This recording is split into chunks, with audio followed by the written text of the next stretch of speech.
Picture a grand marble courthouse, packed to the rafters, the polished floors reflecting 1,000 anxious faces. One man stands at the center of it all. Alistair Van Crawford, billionaire, philanthropist, and media tycoon. Always used to having everything under control. He's here to defend a woman, rumored to be his secret mistress, who teeters on the brink of public scandal. But just when the tension peaks and Alistair's confidence seems unshakable, another figure steps forward. His wife, pregnant and determined. She speaks, and the courtroom buzzes with truth so explosive it could destroy everything. This is their story, full of secrets, betrayal, and an unthinkable twist. Alistair Van Crawford was a name that opened doors.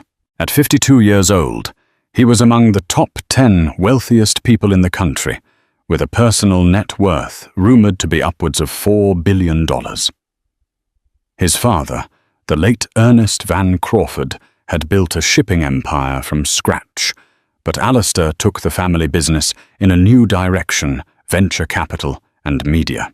He'd partnered in philanthropic efforts with Bill Gates chaired galas, where Oprah Winfrey was a guest of honor, and once appeared on a panel alongside Warren Buffett, discussing the future of technological innovation. These associations alone made him the subject of constant speculation. Yet behind the immaculate suits and carefully curated public persona, Alistair was an enigma. He was equally lauded and feared for his ruthless negotiation tactics. Unlike many high net worth individuals who preferred anonymity, Alistair craved the spotlight just enough to keep the Van Crawford name relevant and maintain an air of mystique. He married young 27 at the time to Guinevere Gwen Rothschild, heiress to a European textile fortune. She was beautiful, well-educated, and came from impeccable pedigree. Their wedding was a media sensation featuring hundreds of high society guests, including a personal congratulatory video from the late Princess Diana. For more than 2 decades, the Van Crawfords epitomized the perfect power couple. Behind closed doors, though, their life was far from perfect. Gwen longed for a more grounded existence, a quiet life raising children, perhaps running a charitable foundation or diving into philanthropic endeavors. She wanted to see the world in a more human, less corporate way. Alistair, however, was single-minded in his pursuit of empire building. Over time, that difference grew into a chasm neither could completely acknowledge. That wasn't to say Alistair did not love Gwen. He admired her elegance, intelligence, and gentle spirit. Yet as their fortune soared, she faded further and further into the background, seldom seen at public events. Rumors arose perhaps her health was failing, or maybe their marriage was on the rocks. But Gwen, never one to fan the flames of gossip, maintained her calm demeanor and stayed largely out of the limelight. It was around this time that whispers circulated about Alistair's rumored mistress, a vivacious socialite and aspiring actress named Serafina Delgado. She was 29, Spanish-Filipino by heritage, and had dazzled high society circles with her sultry beauty and effervescent wit. The paparazzi relentlessly hunted for proof of an affair, snapping pictures of Serafina on red carpets and scouring every inch of Alistair's calendar for overlapping engagements. Though no photo of the two together ever surfaced, the tabloids wouldn't let it go. Serafina Delgado, the woman who mesmerized a tycoon, screamed one headline. For a while the speculation died down, until a lawsuit erupted that placed Serafina in the crosshairs of a vicious media trial. In a stunning twist, Alistair Van Crawford publicly stepped in to fund her legal defense. With that single action, the rumor mill exploded. Was he the protective lover, or simply a benevolent magnate who pitied a friend in trouble. The truth, as it turned out, would be far more shocking than anyone imagined. The lawsuit in question centered on a bitter dispute over intellectual property rights. Serafina Delgado was accused by a rising film producer, Preston Mancini, of orchestrating an elaborate scheme to steal a movie script. According to the plaintiff, Serafina had used her charm to con him out of a nearly finished screenplay, one that was on the verge of securing a multi-million-dollar backing from a major Hollywood studio. The script, rumored to revolve around a scandalous romance set against the Spanish Civil War, had garnered buzz among cinephiles for months. Preston Mancini claimed that Serafina had coaxed a digital copy of the script from him with promises of connecting him to her powerful boyfriend, someone who owned both a media network and had extensive Hollywood connections. Though Mancini never mentioned Alistair by name in his official statement, tabloids quickly filled the gap. The powerful boyfriend had to be Alistair Van Crawford. The plaintiff's attorneys insisted that Serafina then used insider channels to pass the script to a competing production house, effectively leaving Mancini in the dust. Serafina denied every accusation, labeling them fabrications by a jealous opportunist. Despite her repeated claims of innocence, the public began to see her as a femme fatale, someone who used men for personal gain. Court documents revealed that Serafina's finances were in dire straits. She'd maxed out credit cards, faced eviction from a luxury apartment in Manhattan, and had borrowed substantial sums of money from various acquaintances. Enter Alistair. For years he had financed dozens of philanthropic and business ventures, rarely explaining his reasoning to the press. When he chose to back Serafina's legal team, publicly stating his confidence in her innocence, journalists had a field day. They cornered him outside Manhattan's West Side courthouse, vying for a quote. "Mr. Van Crawford, why did you decide to support Serafina Delgado's defense?" shouted one reporter. Alistair's jaw tightened, and his eyes flickered with the kind of quiet fury that signaled he was in no mood to indulge rumors. "The truth will prevail," he said curtly. "She deserves competent legal representation. That's all." His statement only fueled speculation. Gwen's absence spoke volumes. She was nowhere near the courthouse. For years, she had been a near-silent figure. Now her silence felt thunderous. Did she know about Serafina's alleged affair with Alistair? Was she complicit? Or was she simply resigned in glitzy penthouses and Upper East Side cocktail parties, insiders whispered theories? Some insisted Serafina really had duped Preston Mancini, while others argued she was being framed by powerful industry players. As Manhattan buzzed with gossip, a detective from the district attorney's office quietly dropped a hint to the press that the real story was even darker than rumored. Something about Serafina's ties to overseas funds and forged documents was teased, but no one had the complete picture. Meanwhile, Gwen stayed at their family estate in the Hamptons, pregnant with the couple's long-awaited child after years of fertility struggles. Very few knew about her condition, for she hadn't shown herself publicly in months. But in hushed circles, it was said that the strain of the ordeal was taking its toll on her. She was far from the naive socialite many pegged her to be. She was watching, learning, and quietly preparing for a moment no one else could see coming. Gwen sat by the windowsill of the Van Crawford mansion in the Hamptons, sipping peppermint tea. Once upon a time, the oceanic view brought her solace, but now it felt overwhelming, like a reminder of the endless waves of complication in her life. She stroked her belly, reflecting on the near miracle of this pregnancy. Doctors had told her it was unlikely, but here she was at 47, carrying a child she once thought impossible. She felt the baby kick softly, prompting her to whisper, "You're going to be okay, little one." She wanted to believe that. Despite her calm demeanor, Gwen was no fool. She had heard the rumors of Alistair's affair with Serafina Delgado. She had even confronted him once in private. His response was measured, deflecting any direct admissions. "She's a friend, nothing more," he insisted.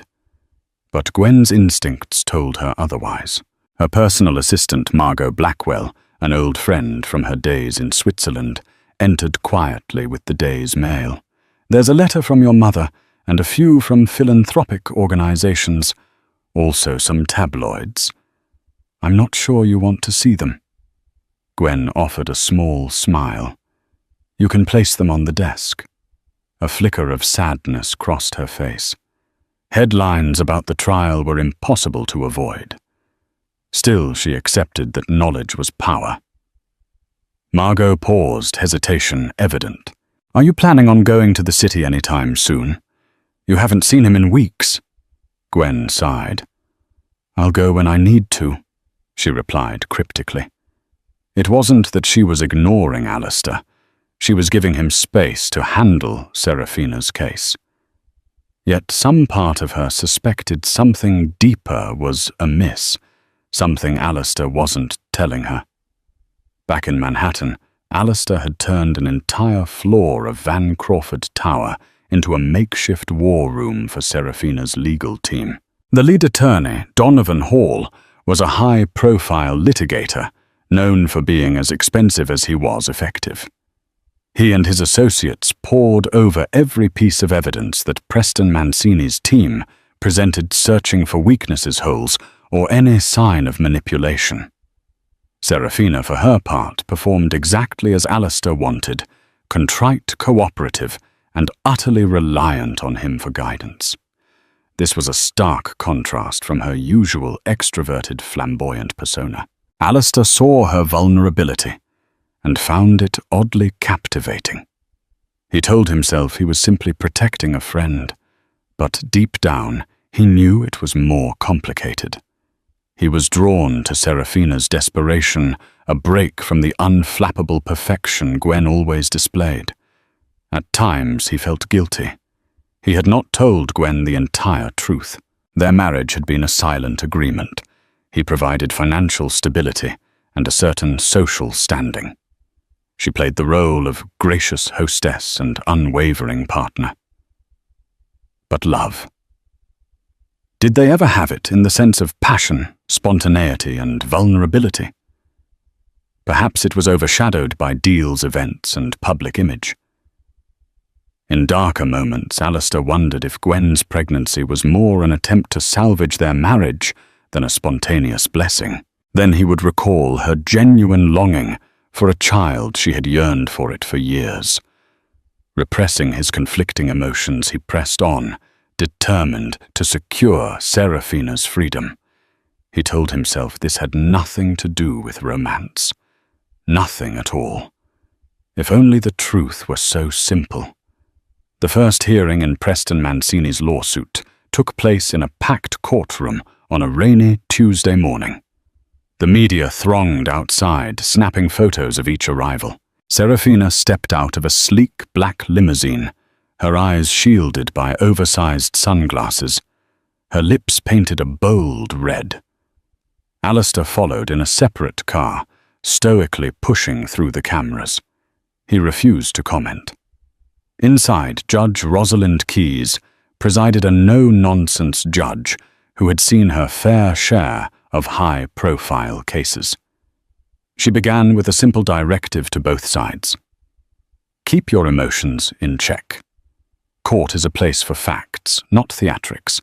Mancini's attorneys laid out their opening remarks, describing Serafina as an opportunistic siren who had taken advantage of a naive screenwriter's trust. They cited emails, text messages, and alleged recorded phone calls. While none of these were yet deemed conclusive, the drama they invoked set the mood. Donovan Hall countered with a crisp, methodical approach. "We have reason to believe these so-called correspondences are heavily doctored," he said, suggesting that Mancini was motivated by revenge for Serafina's refusal to engage in a personal relationship with him. Alistair, seated behind Donovan, nodded in approval of the strategy.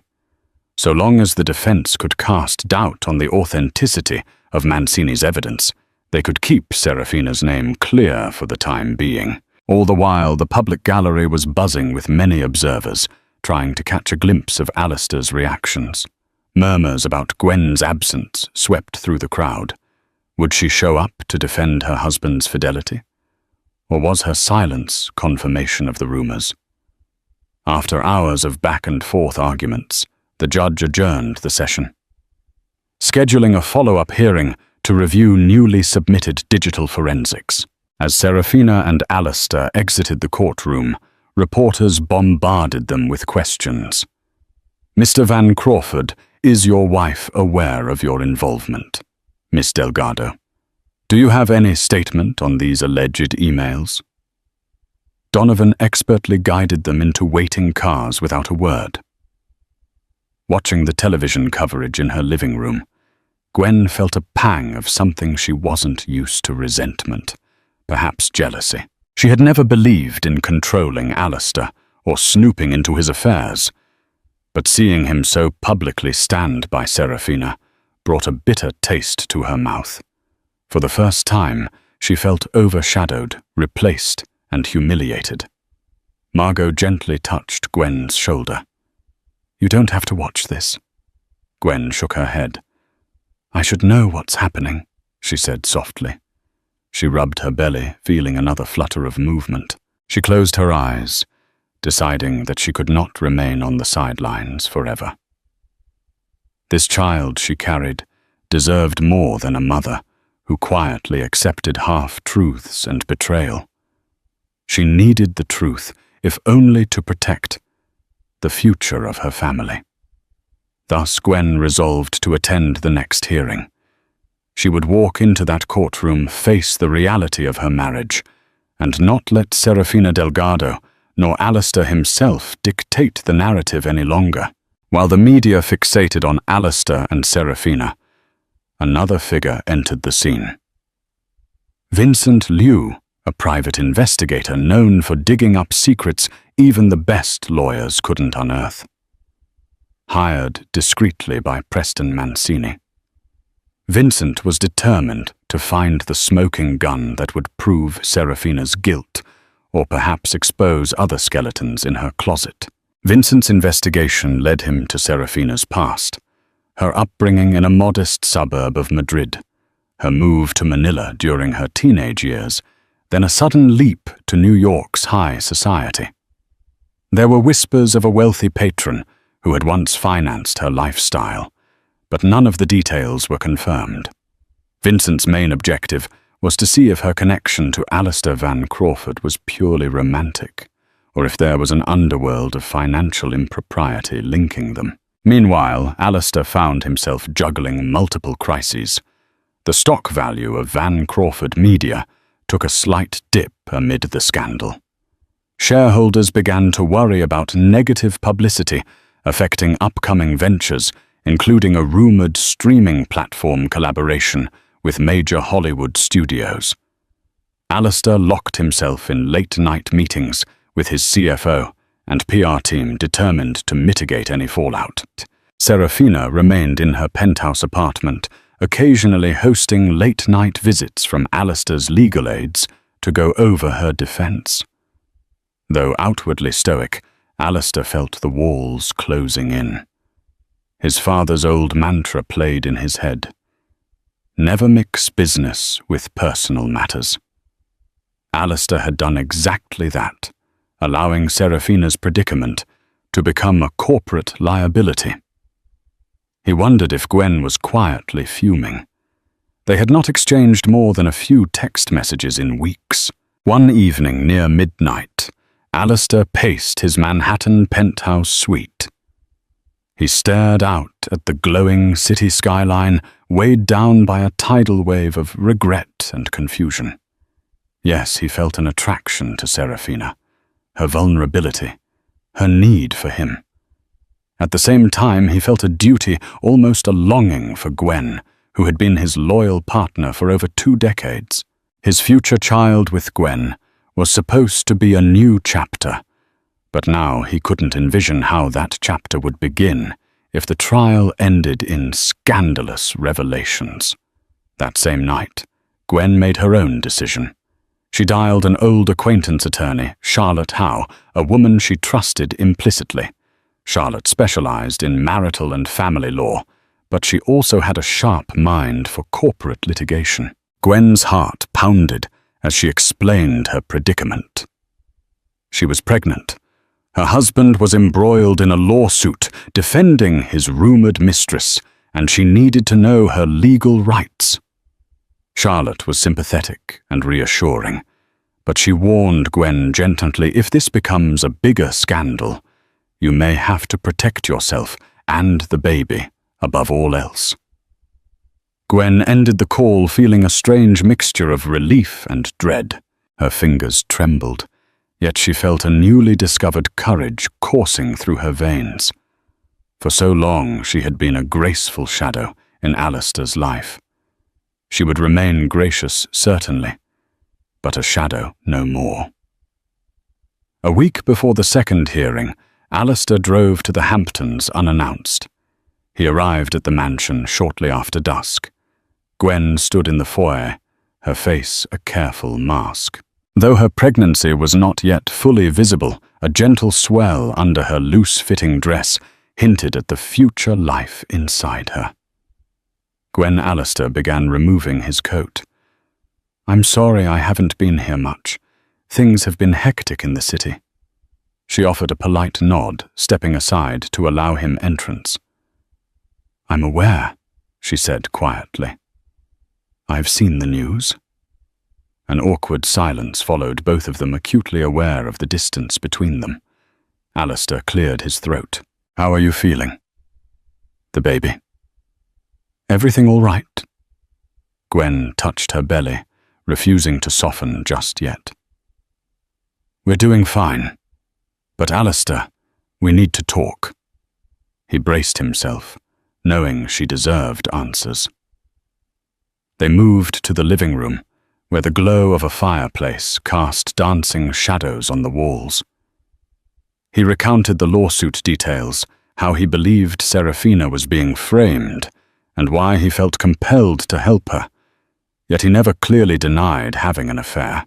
Gwen listened occasionally, pressing him for more specifics. How did you meet her? Why this level of commitment? But Alistair's replies were evasive, carefully framed. When he finished, Gwen looked at him, her eyes glistening. "Is there something you haven't told me?" she asked, her voice trembling. His hesitation answered her question better than any words could. "I can't explain everything right now," he said softly. "Trust me. I'm doing this for a reason." She released a shaky sigh, holding back tears. "Alistair, I've always given you the benefit of the doubt, but things are different now. I'm pregnant, and we're on the verge of raising a child. Secrets and half-truths cannot be the foundation of our future." Alistair reached for her hand, but Gwen pulled away, shaking her head. "I will be at the hearing next week," she said resolutely. "And I will decide for myself where I stand, where you stand." Though the night stretched before them, Alistair left soon afterward, citing early meetings. As the sound of his car engine faded into the distance, Gwen felt equal parts heartbreak and determination. She had seen Alistair's guilt in his eyes. He might think he was protecting her from something, but she suspected it was more about protecting himself and possibly Serafina. That evening, Gwen stared at old photographs of her and Alistair, their wedding day, their first Christmas party, a philanthropic trip to Africa. She remembered how gently he'd once held her hand during a safari ride, promising her they would one day travel the world without the constraints of board meetings and social obligations. They never did. Duty always overshadowed love, and now she wasn't sure if love was even alive between them. But she loved the child inside her. That love was her new guiding force, one she would defend no matter the cost. A crisp morning sun illuminated the grand facade of the West Side Courthouse, a stark contrast to the storm of controversy brewing within its walls. Security was tighter than usual, with uniformed officers guiding VIPs through a back entrance to avoid the throng of paparazzi at the front steps. Serafina arrived first, wearing a tailored black dress and a subdued expression. Donovan Hall. Her attorney ushered her quickly into the courtroom. Shortly after, Preston Mancini showed up, accompanied by Vincent Liu, who carried a black briefcase with an air of confidence. When Alistair finally walked in, the room buzzed. He took a seat behind the defense table. Cameras clicked like locusts in the press section, capturing every flicker of emotion on his face. Then came Gwen. She appeared at the entrance dressed in an elegant navy blue coat, her posture regal, her face resolute. One by one, heads turned reporters, nearly stumbling over each other to get a snapshot. A ripple of murmurs swept through the gallery. Gwen Van Crawford had arrived, and she was pregnant. Alistair stood in surprise, his eyes meeting hers. She offered a polite nod, but walked past him to sit quietly in the first row of seats. A subtle wave of empowerment rolled over Gwen. She no longer felt overshadowed. She was here to witness and possibly shape the outcome. Proceedings began with the judge's announcement. We will now review the digital forensic evidence regarding the alleged stolen screenplay. Mancini's attorneys presented a trove of emails and chat transcripts, purportedly from Serafina, seemingly confirming that she had solicited the screenplay. Donovan Hall objected, labeling the material inadmissible until authenticated by an independent expert. The judge granted Donovan's request, ordering a recess to allow an impartial digital forensics firm to examine the metadata. The tension in the room remained electric as the judge turned to Donovan. If these documents are proven authentic, your client faces serious legal repercussions. At that moment, Preston Mancini smirked, certain he had the upper hand. Meanwhile, Serafina's face paled, and she leaned in to whisper frantically to Donovan. In the gallery, Gwen couldn't help but observe Serafina's panic. She appeared genuinely terrified. Was this fear of being caught or fear of being framed? Gwen wasn't sure. Yet she noticed how Alistair reached out to gently squeeze Serafina's shoulder, a move both protective and intimate. The tabloids would feast on that image for days. When the hearing adjourned for lunch, Alistair approached Gwen in a corridor near the courtroom. "I didn't know you were coming," he said, glancing around to ensure no reporters were eavesdropping. "Clearly," she replied, chin raised. "I needed to see everything for myself." He looked torn. "Gwen, please believe I'm doing what I think is right." She paused, scanning his face. "I believe you think that," she said, softly. "But I'm not sure you realize the toll it's taking on us, on me, on our child." Before Alistair could respond, reporters swarmed them, cameras flashing. Gwen pulled away, refusing to be captured in an awkward standoff. She walked toward the exit, leaving Alistair standing alone, the echo of the camera's shutters capturing his silent regret. Later that afternoon, Vincent Liu sat in a nearby cafe sipping espresso. He had something new and potentially explosive bank statements revealing wire transfers from an offshore account in the Cayman Islands to Serafina's personal bank over the past year. Each transfer was substantial tens of thousands of dollars at a time. The account holder was listed as AVC Holdings. While it wasn't a direct link to Alistair Van Crawford, those initials could stand for anything. The connection seemed too suspicious to ignore. Vincent typed a quick text message to Preston Mancini. "I have a lead that could blow this case wide open." We need to talk.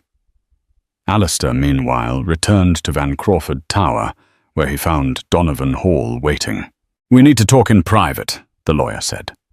He led Alistair into a conference room. Once inside, Donovan's usually calm facade cracked. Mancini's team might have new evidence tying Serafina to questionable financial transactions. If they establish a link to you... Alistair's jaw clenched. Let them try. AVC Holdings is a dormant shell I set up years ago for philanthropic endeavors overseas. It's not used for anything illegal. Donovan crossed his arms. But were you funneling money to Serafina? Alistair hesitated, scanning the room to ensure no one else was listening. Yes, he finally admitted. But it wasn't hush money or anything related to the screenplay fiasco. She needed help with her rent and some personal debts. He sighed heavily. I've known her longer than I've let on. Okay. I've helped her in the past. If this gets out in court, it won't look good. But it's not illegal. The lawyer pinched the bridge of his nose. Alistair, you're a high-profile figure. Any revelation of secret monetary support to a woman accused of theft, who's also rumored to be your mistress, could be catastrophic. Are you absolutely certain you have no direct involvement in the alleged screenplay theft? Alistair shook his head. I had no idea about this script drama until it blew up in the press. I was just trying to help Serafina get on her feet. Donovan stared at him for a moment, then exhaled. This changes our strategy. We need to prepare for the possibility that Mancini's team will present these bank statements as evidence. If so, you might have to explain the nature of these transfers. Alistair ran a hand through his hair. Do whatever it takes to keep me off the stand. This trial is about Serafina, not me. That evening, in the safety of her own suite, Serafina paced like a caged animal. She bit her nails, a habit she'd kicked years ago. She knew about the wire transfers. She had practically begged Alistair for them, citing medical bills for a family member.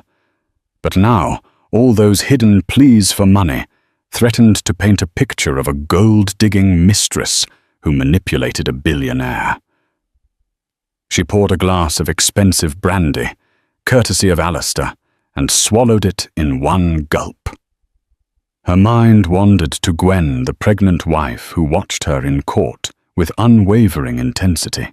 Serafina felt guilt gnaw at her guilt, that Alistair might lose everything, guilt that she was lying to someone who had done so much for her. But she told herself the same thing she'd told Alistair. She was innocent of this script theft. She just needed a way to prove it. A few days later, Gwen made a quiet visit to Charlotte Howe's law firm. She was ushered into a private conference room where Charlotte sat waiting. The attorney greeted her warmly, but dove straight into business. Gwen, I've done some digging into Van Crawford Media's finances as well as public records. I have to ask, do you know about Alistair's involvement in a shell company called AVC Holdings? Gwen shook her head, confusion evident. No, I've never heard of it. Charlotte passed over a folder. It's an offshore entity that's been funneling money to Serafina Delgado. We don't know the full extent, but we do know it's significant. Gwen's mind spun. She recalled Alistair's vague admissions about wanting to help a friend, but she never imagined the sums were that large. She stared at Charlotte with dawning clarity. Is he paying her for an affair? For her silence, Charlotte shrugged. It could be many things, but from a legal standpoint, if you want to protect your assets and the future of your child, you might need to establish a contingency plan. If Alistair is implicated in illegal activities, or if this trial goes south, your financial security could be at risk, unless you take steps now." Gwen bit her lip, feeling an unsettling swirl of anger and worry. "I don't want to assume the worst, but I won't stand idly by if my husband is lying to me about something that could jeopardize our child's future." Charlotte nodded. "I understand. We can draft a post-nuptial agreement, or set up a trust to safeguard your assets, particularly any inheritance or personal funds you have. But if you want to go further, we can also prepare for separation or divorce proceedings, should that become necessary." The word divorce sent a chill through Gwen, but she maintained her composure. "Let's prepare the trust first," she said quietly. "I pray it won't come to divorce, but I need to be ready." After signing the necessary documents, Gwen left the firm with a heavy heart. She called Margot, instructing her to clear her schedule for the next several days. She needed to be in Manhattan, close to the action, close to Alistair. She refused to be a passive onlooker any longer. That same evening, Gwen unexpectedly arrived at the penthouse Alistair kept in the city. A startled butler let her in, and she headed straight for Alistair's office. He looked up from his desk, eyes widening in surprise. "Gwen, what are you doing here?" She closed the door behind her. "I need to know what's going on. Truly going on. I've been to my lawyer, Alistair." Her voice quivered slightly. "I know about AVC Holdings and the money you sent Serafina." His face fell, and in that moment, Gwen saw a flicker of something in his eyes. "Shame. It's not what you think," he said softly. "Then explain it to me," she urged, tears welling up. "Because everyone else has a version of the story, and I want the truth. Our child deserves that much." Alistair took a deep breath, gesturing for Gwen to sit. The moment of reckoning had arrived, and the confession he was about to offer would change everything. Alistair poured himself a glass of water, suddenly aware of how dry his throat felt. He motioned for Gwen to sit on the leather armchair across from his desk. She obliged posture, stiff arms protectively folded across her chest. He began, voice trembling slightly. "I met Serafina 6 years ago at a charity event for underprivileged youth in Madrid. She was the guest of another philanthropist. We talked about her dreams to become an actress, and I was drawn to her story.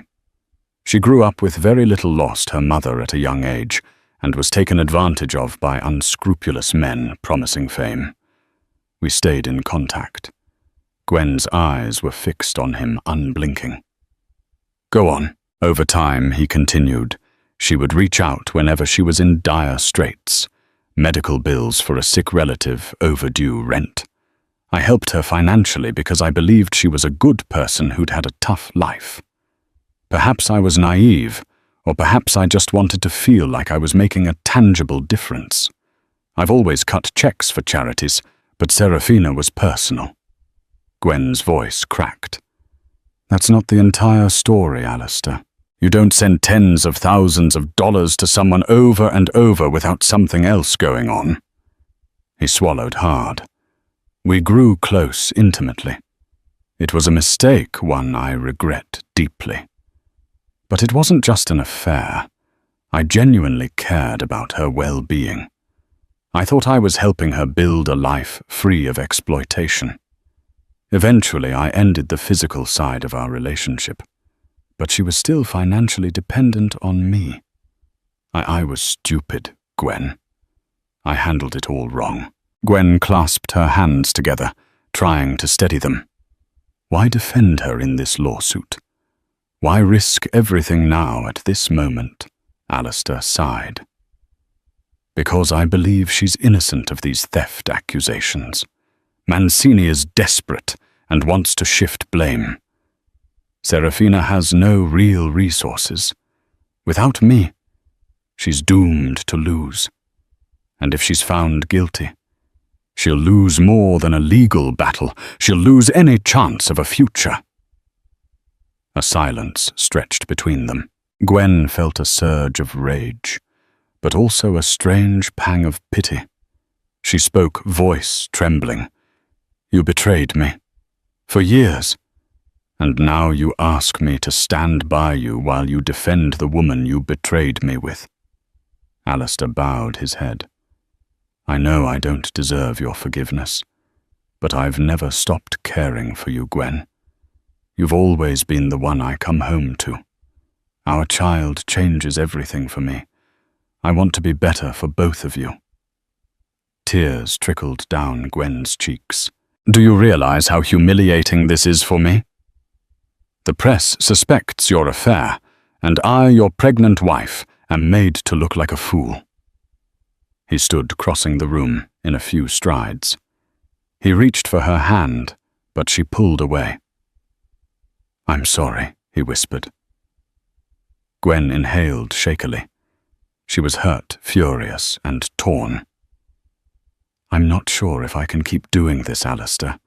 If Serafina is truly innocent, then this is bigger than my personal pain. But I can't ignore what you did to me. He nodded, eyes glassy. I understand. For a brief moment, neither spoke.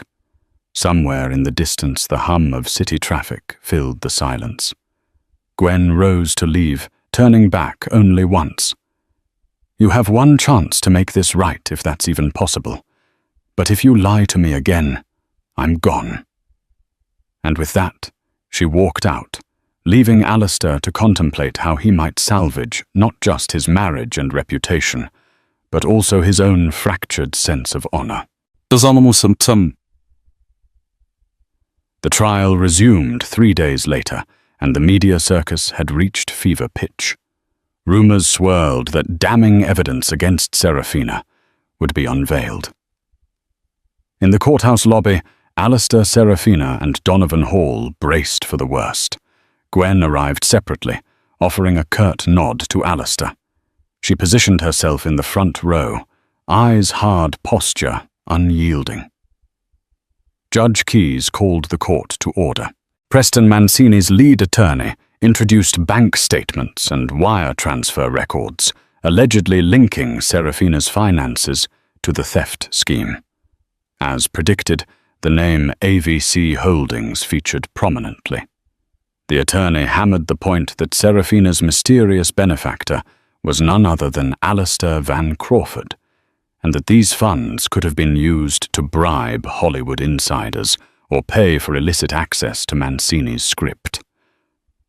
Donovan Hall objected, claiming speculation, but the judge allowed partial introduction of the evidence pending further cross-examination. All eyes turned to Alistair, who stared straight ahead, unwavering. Serafina looked on the verge of tears. When Serafina finally took the stand, the gallery leaned in. She testified about her relationship with Alistair, describing it as supportive, but carefully avoiding the term romantic. She insisted that she never saw or touched Mancini's script, let alone stole it. She claimed the wire transfers were acts of charity from a friend, not hush money. The prosecution pounced, hinting that a deep personal relationship existed between her and Alistair. Why would a billionaire repeatedly bail you out of financial trouble, they asked. Serafina fought to maintain composure. He is a kind man, she said simply, tears in her eyes. My mother always said that angels appear in unexpected places. The tension was palpable, but the biggest bombshell dropped when Preston Mancini himself took the stand. He produced a series of recorded phone messages, voicemails allegedly from Serafina, in which a female voice cajoled him to hand over the script in exchange for privileged introductions. The audio quality was grainy, but it sounded like Serafina's accent. Donovan Hall objected, questioning authenticity. The judge allowed a preliminary playback. The voice, albeit somewhat muffled, did indeed sound like Serafina. It was enough to crack her polished defense. Serafina's eyes filled with panic. She looked to Alistair, silently pleading. Alistair clenched his jaw. Was it really her voice, or had it been doctored? Meanwhile, Gwen observed everything, her heart torn. She knew Alistair believed Serafina's innocence, but this recording seemed damning. The prosecutor hammered the final nail. Miss Delgado, if you claim you've never heard or touched this screenplay, how do you explain these messages requesting a copy of it? Serafina's gaze darted around the courtroom. She whispered, I don't know. Her usually confident demeanor shattered. At that moment, Alistair glanced at Gwen. She was watching him carefully, searching his eyes for any sign he still believed Serafina unconditionally. Even if he did, the evidence spoke for itself. The judge declared the court adjourned for a lunch break, during which an independent audio expert would analyze the voicemail for signs of manipulation. Serafina practically collapsed into a nearby chair, Donovan by her side. Alistair stood, fists clenched at his sides. The media cameras swarmed them as they left the courtroom. One reporter yelled, "Is this the end for Serafina Delgado?" Another asked Alistair, "Do you regret defending her?" Gwen followed silently, grappling with her own question. What if the woman my husband loves is truly guilty? After the lunch recess, tensions ran high. The judge reconvened the session, instructing the jury and audience to maintain order as new evidence was presented. Both legal teams braced for the audio expert's findings. The expert, a middle-aged forensic analyst named Dr. Milena Park, took the stand. She testified that while the voice in the recording had a close vocal match to Serafina Delgado, there were anomalies in the background noise and speech pattern transitions. It's possible, she said, that segments of Miss Delgado's voice were spliced together from different recordings, then overlaid onto these voicemails. A murmur rippled through the courtroom. This was a pivotal piece of testimony. The prosecutor tried to discredit Dr. Park's analysis, but she remained steadfast. The technology exists. We call it deep faking audio. When done professionally, it can fool many people. However, certain forensic markers can reveal manipulation. Serafina exhaled in relief, tears sliding down her cheeks. Alistair's posture shifted, a hint of hope returning to his gaze. But the drama was far from over. Preston Mancini's legal team scrambled to salvage their case, suggesting Dr. Park had not analyzed the full original recordings. The judge, clearly irritated by the volley of claims, ordered a short recess to review the procedural guidelines for submitting such evidence. During that recess, Gwen Van Crawford made her move. She stepped forward, addressing the court's bailiff quietly. Within minutes, she was allowed to approach the judge's bench. Alistair watched, astonished. Serafina's eyes widened. The entire gallery buzzed with confusion. Gwen was not on any witness list. She had never publicly indicated she had testimony to offer. "I have information that may be relevant," she announced, voice steady, despite her trembling heart. Judge Keyes looked at her with curiosity. "Mrs. Van Crawford, are you prepared to provide sworn testimony?" Gwen nodded. "I am." Moments later, Gwen took the witness stand, placing her hand on the Bible to swear the oath. She glanced briefly at Alistair, who looked torn between anxiety and admiration. "What do you have to share with the court, Mrs. Van Crawford?" the judge asked. Gwen inhaled her voice, carrying a quiet authority that commanded the courtroom's attention. "I have reason to believe that certain parties, possibly Mr. Mancini or individuals linked to him, attempted to coerce Serafina Delgado into false admission of guilt. I received an anonymous package at my residence in the Hamptons, containing correspondence that suggests Mr. Mancini's willingness to fabricate evidence. A collective gasp rose among the spectators. Alistair's eyes widened. Even Serafina leaned forward, shock and gratitude mingling in her expression. The prosecutor jumped to his feet, objecting. "Your Honor, this is unverified hearsay. Mrs. Van Crawford is not an expert witness." Judge Keyes rapped her gavel. "Overruled for now. Let her finish." Gwen drew a breath, producing printed emails from her briefcase. Emails that spoke of a plan to frame the exotic socialite, referencing an individual known as PM, and instructions on how to create false audio recordings.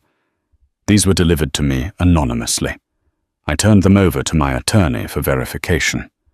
Preliminary analysis indicates they are genuine, though I cannot say with certainty who created them. The entire courtroom was ablaze with tension.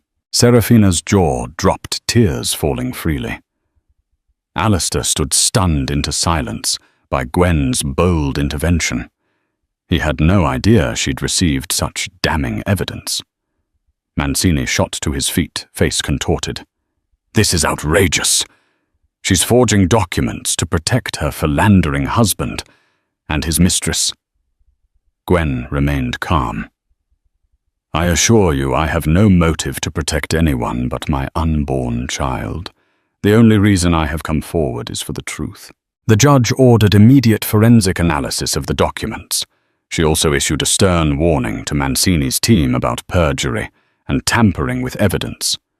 The case that once seemed stacked against Serafina Delgado now hung in the balance, with Gwen Van Crawford, pregnant wife, long-time bystander, holding the keys to the final outcome.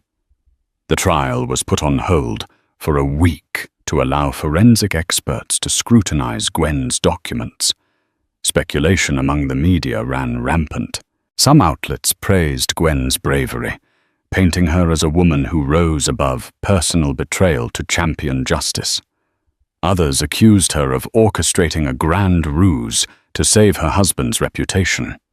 Regardless, public opinion shifted away from the narrative of Serafina as a conniving seductress and toward the possibility that Preston Mancini might be the true villain. During the hiatus, Gwen took solace in her Hamptons estate. She tried to keep stress levels down for the baby's sake. Alistair visited once, but Gwen refused to see him. She left a note for Margot to pass on. "Give me time." Meanwhile, Alistair reached out repeatedly, leaving voicemails and sending text messages. "Thank you for what you did. I need to see you. I love you." But Gwen remained silent. Her focus was on her unborn child and the moral imperative she felt to reveal the truth. She was torn between her resentment over Alistair's affair and her renewed admiration for the man he once was, the one who championed the underdog and refused to be blackmailed by Mancini's lies. Back in Manhattan, Serafina was a bundle of nerves. She anxiously awaited updates from Donovan Hall. If Gwen's documents held up under forensic scrutiny, it would be a massive turning point in her defense. She found herself writing a heartfelt letter to Gwen, though she wasn't sure if she would ever send it. In it, she apologized for the affair, expressed gratitude for Gwen's help, and confessed that she'd always envied Gwen's poise and kindness. By the time Serafina set down her pen, tears stained the page. A separate storm brewed for Preston Mancini. Rumors circulated that he might face criminal charges for evidence tampering if Gwen's documents were verified. Vincent Liu, the private investigator, quietly distanced himself from Mancini, refusing to be dragged into any scandal that could cost him his license. Word on the street suggested that Mancini's Hollywood deals were collapsing as studios wanted nothing to do with potential fraud. The day before court was set to resume, Donovan called Alistair to share the results the forensic team had deemed the emails provided by Gwen as highly likely to be authentic. Moreover, a small fraction of the email chain referenced a third party who specialized in audio editing, linking them to the suspicious voicemails. It was damning proof indeed.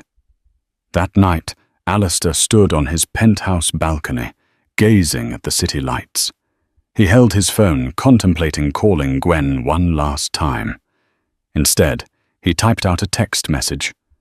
"I'm sorry for everything, but thank you for being who you are. I will always be grateful." He pressed send, unsure if she would ever respond. One thing was certain: tomorrow's court session would be the beginning of the end. Whether that end would be the redemption of Serafina Delgado, or the final unraveling of everything he once held dear, remained to be seen. The final day of the trial arrived in a flurry of camera flashes and urgent whispers. The courtroom was packed with journalists, curious onlookers, and legal aides. Alistair and Serafina took their seats at the defense table. Preston Mancini, looking haggard and jumpy, sat across the aisle, flanked by his attorneys. Judge Keyes called for order. The prosecution reluctantly admitted the authenticity of the newly uncovered emails, though they claimed ignorance of any wrongdoing on Mancini's part. The judge, unimpressed, allowed Donovan Hall to introduce corroborating expert testimony, showing that segments of the voicemails were indeed pieced together from older recordings of Serafina's voice. Over a tense hour, the smoking gun that once threatened to doom Serafina unraveled as a carefully orchestrated fraud. Mancini slumped in his chair, beads of sweat forming on his brow. His lead attorney hastily tried to pivot, arguing that even if the voicemails were fake, the original script theft allegations still stood. But the momentum had turned against them. Without the voicemails, their case lacked the concrete proof needed to convict Serafina of wrongdoing. After a brief consultation, Judge Keyes dismissed the majority of Mancini's claims, citing insufficient credible evidence. The court hereby finds in favor of the defense on the primary allegations. Additional matters concerning possible evidence, tampering, and perjury may be referred to the district attorney's office. A hushed stillness, then an explosion of chatter. Reporters bolted for the exits to break the news. Serafina exhaled a ragged sob of relief, collapsing into Donovan's arms. Alistair closed his eyes, letting out a long, unsteady breath. For all the money he had spent, for all the sleepless nights, it was Gwen's intervention that turned the tide. Gwen was seated in the gallery, quietly observing the final moments. She saw Serafina stand, tears streaking her cheeks, and approach her. For a moment, Serafina hesitated, as if unsure if Gwen would acknowledge her. Then she spoke softly, voice quivering. "I owe you my life, Mrs. Van Crawford. I don't expect your forgiveness, but I want you to know I'm truly sorry." Gwen offered a small nod, her expression tinged with sadness. "I didn't do this for you," she said, her tone measured. "I did it for the truth and for the child I'm bringing into this world." Serafina nodded, eyes brimming with gratitude, and stepped away. As the crowd began to disperse, Alistair approached Gwen, scanning her face for any sign of reconciliation. "Thank you," he said softly. "You saved her. You saved all of us from a terrible injustice." Gwen's gaze flickered with an unspoken ache. "I did what was right," she replied, not quite meeting his eyes. "That doesn't erase your lies, Alistair." He nodded, his shoulders sagging. "I know. But please, Gwen, I'm willing to do whatever it takes to make amends. We have a child on the way. Our family." He paused, swallowing hard. "You and the baby are my everything now." She placed a hand protectively on her belly. "You'll need to prove that. Words won't be enough." And with that, she turned and walked out of the courtroom, leaving Alistair to stare after her, filled with relief, regret, and the faintest glimmer of hope. In the weeks following the trial, Preston Mancini faced intense scrutiny from the district attorney's office. Evidence tampering conspiracy to commit fraud, the charges piled up. His career in Hollywood was effectively over his finances teetering on ruin. Serafina Delgado found herself in an unanticipated spotlight, not as a thief, but as a woman wronged. Directors and producers, intrigued by her story, reached out with offers. Yet she turned them down, opting instead to retreat from the limelight. She wanted to leave behind the scandal and the rumors. She disappeared to an undisclosed European location, telling Donovan Hall she needed time to rediscover who she was without the crutch of Alistair's money.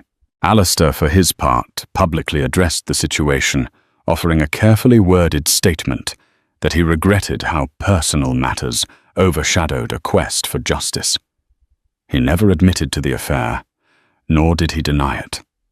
The Van Crawford Media Board, sensing the shift in public sympathy after Gwen's heroic testimony, voted unanimously to retain Alistair as CEO, albeit with more oversight. At the Hamptons estate, Gwen remained cautious. She allowed Alistair to visit regularly for obstetric appointments and to discuss the baby's future. Their conversations were civil, occasionally even warm, but they carried a sense of fragile distance, like two dancers carefully navigating a delicate waltz. Charlotte Howe helped Gwen finalize a trust fund for the baby, ensuring financial security, regardless of any marital upheavals. Alistair supported this wholeheartedly, seeing it as a step toward regaining her trust. As Gwen's due date approached, she found herself reflecting on the whirlwind of the past months. She realized that while Alistair had betrayed her, he had also demonstrated a capacity for compassion, for unwavering loyalty in the face of adversity, even if it was misguided. She wondered if a man capable of both betrayal and deep empathy could be redeemed. She also questioned whether she could fully love him again, or if the affair's shadow would always loom over them. On a misty autumn morning, she went into labor. Alistair rushed to her side, holding her hand as she brought their child, a baby girl, into the world. In that moment, all the courtroom drama, the scandal, the heartbreak, everything faded before the miracle of new life.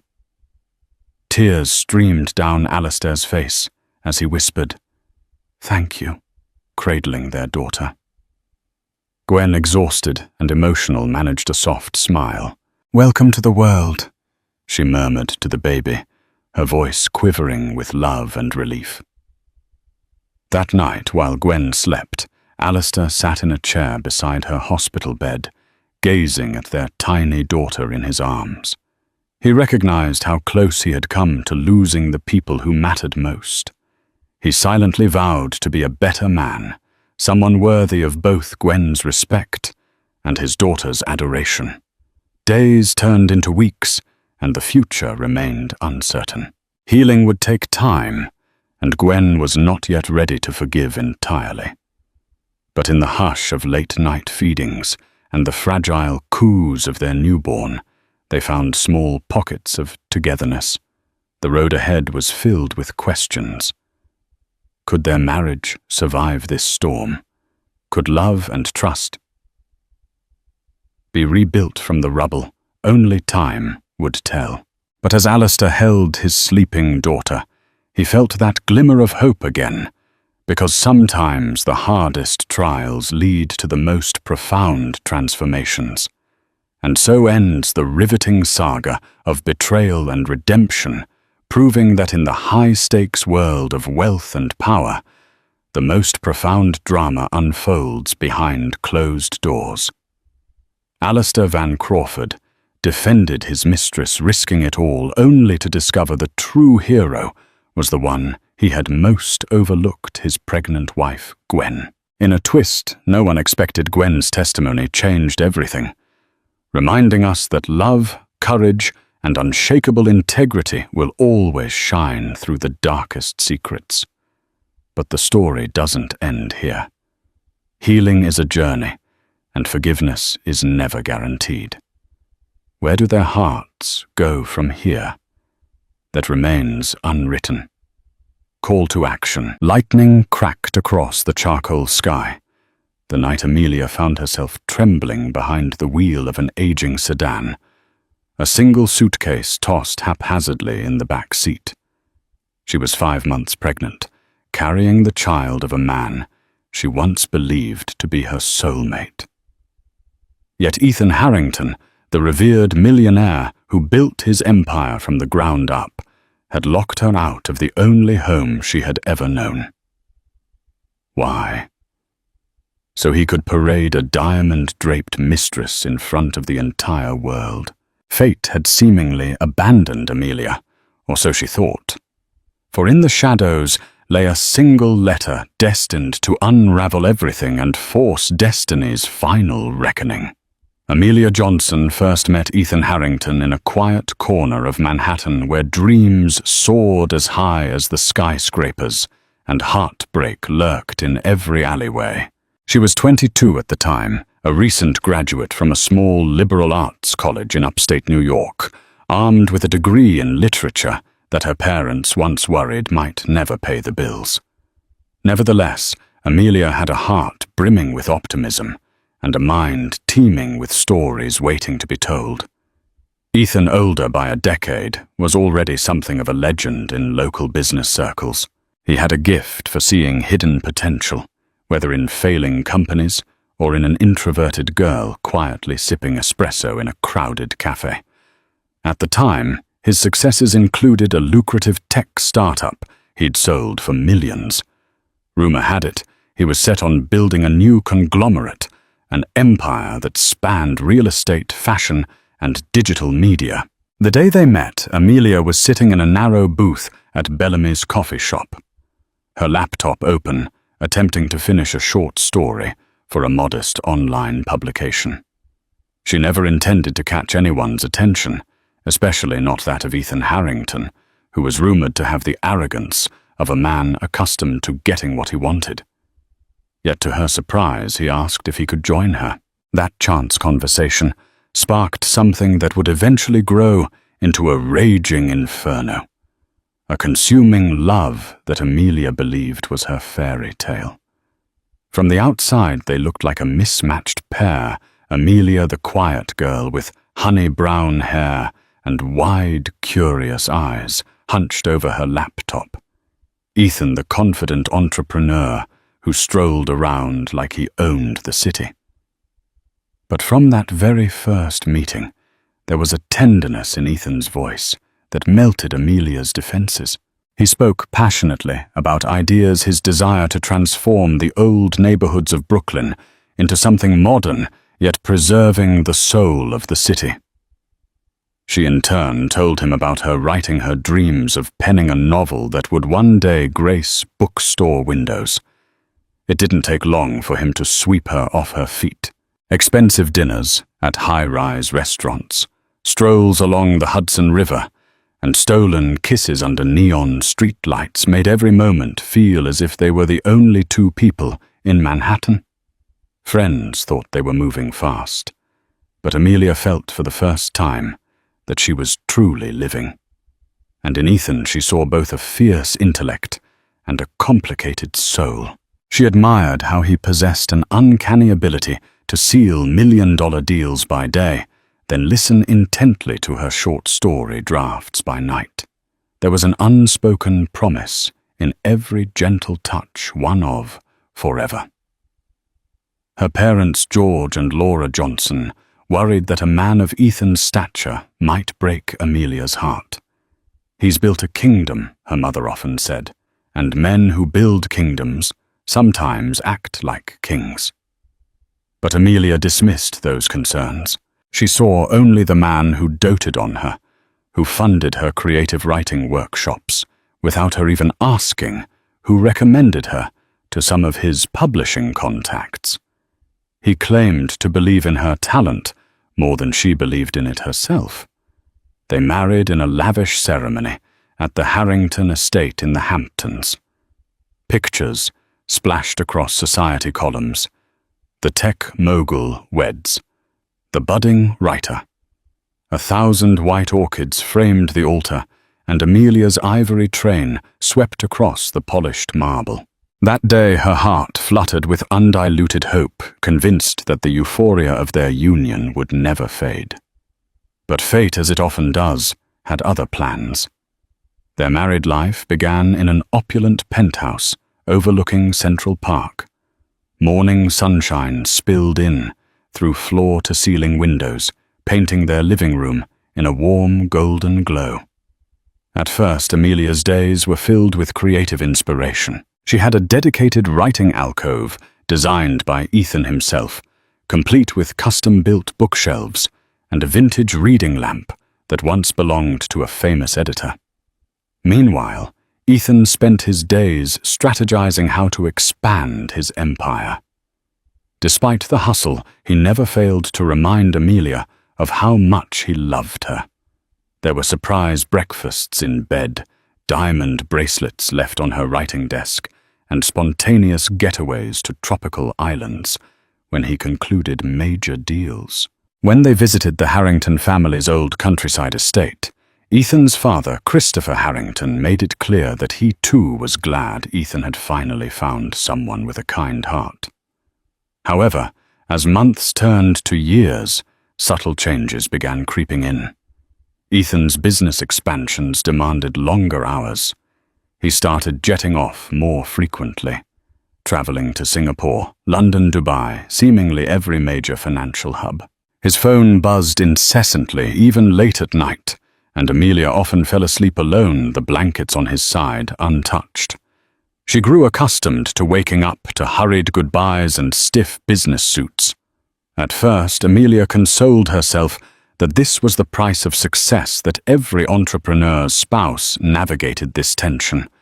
She reminded herself of her own busy schedule whenever she was deep in her writing. Yet there was an ache she couldn't define. The connection she cherished, the stolen moments in coffee shops, the gentle discussions of art and life, had begun to fade. She realized they rarely had time to just sit in the same room and talk. Ethan, for his part, seemed stressed. Yes, he was building unstoppable momentum in business circles, but it came with a sharper edge. His staff whispered about him becoming a merciless negotiator, a man who would crush smaller competitors without a second thought. At times, Amelia glimpsed a colder side of him, a steely determination that excluded warmth. She tried to talk to him about it, especially on nights when he slumped into bed, looking defeated. But he'd wave off her concerns with a curt, "I'm fine, just tired." It was during this period of subtle distance that Amelia learned she was pregnant. After 3 years of marriage, the news was exhilarating for her.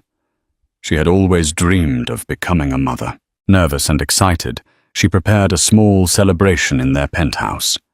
She cooked Ethan's favorite meal, spaghetti carbonara with extra parmesan, and left the pregnancy test on the table as a surprise. Yet when Ethan arrived home past midnight, the dinner was cold, and Amelia was dozing on the couch. He barely glanced at the test before giving her a distracted peck on the forehead. "That's great, sweetheart. We'll talk about it tomorrow," he muttered. Then he trudged off to their bedroom, leaving Amelia by the flickering candles, heartbreak simmering beneath her chest. The next morning, Ethan apologized for his indifference. "I'm sorry I was exhausted. Of course I'm happy we've always wanted a child." He kissed her cheek. "You have to understand, I'm in the middle of the biggest deal of my life.